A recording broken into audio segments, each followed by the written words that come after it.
Jaffer, please. Thank you very much, Chair. Minister, I'd like to welcome you to the Senate of Canada, and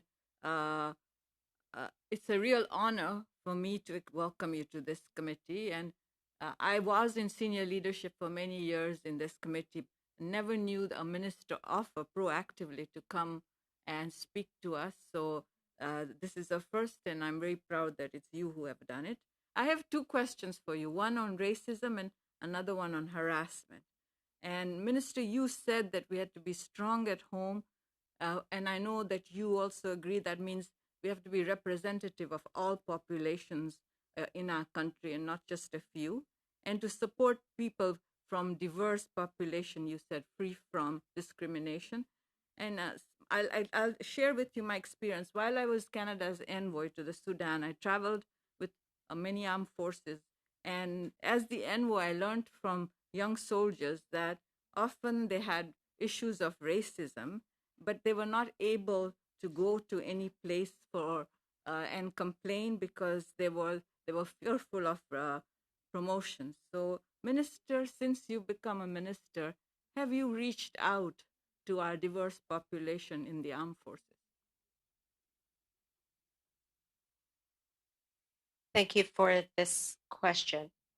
And let me tell you that it is my honor to be here to present before your committee and senators of our government. It is the first time that I have presented before you, and so thank you for having me. I will say that this is also the first time that I've ever been asked a question about racial discrimination, and I find it striking that it has taken one visible minority woman to another visible minority woman for that to occur. So thank you for the question.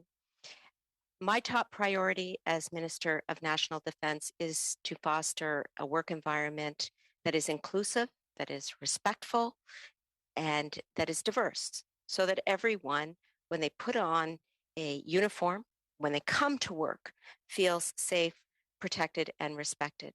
I have reached out to a number of our armed forces members. I've reached out to survivors and victims of sexual assault. For example, I've reached out to visible minority women, for example, and I believe that this is part and parcel of my job every single day, to advance inclusion, to advance diversity in our institutions. We need to have leaders at all levels of the organization embrace these principles. And I feel honored to be working with a leadership team that values inclusion and diversity the way in which I do. And I think you can appreciate, as a visible minority woman, that this isn't just an item on a checklist that we tick the box on when we have these conversations.